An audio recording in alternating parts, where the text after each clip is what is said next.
नमस्कार.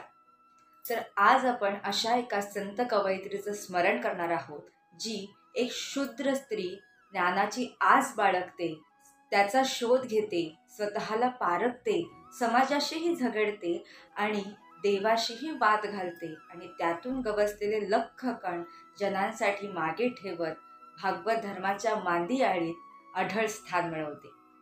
टाळ मृदुंगाच्या नादामधून विठू भेटीची आस बाळगते ती चोख्याची महारी म्हणवणारी संत सोयराबाई.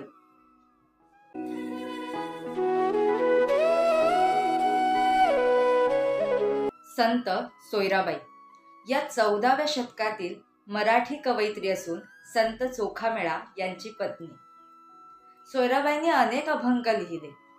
चोख्याची पत्नी असं अभिमानाने म्हणवून घेत असल्या तरी त्यांनी स्वतःचं वेगळेपण सिद्ध केलं.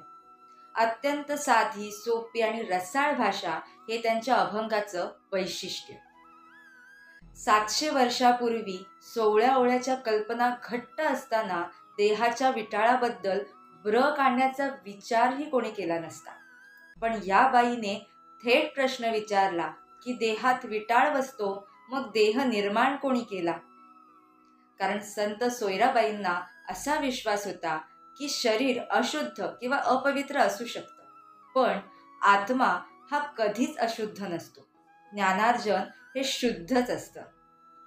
सुखाचे नाम आवडीने गावे, वाचे आळवावे विठोबासी, अशा अनेक अभंगातून आत्मा परमात्म्याशी सांगड घालणारी ही विदुषी, रांधणारी, घर संसार सांभाळणारी ही गृहिणी. अशा या गृहिणीला मी मनपूर्वक अभिवादन करते. धन्यवाद.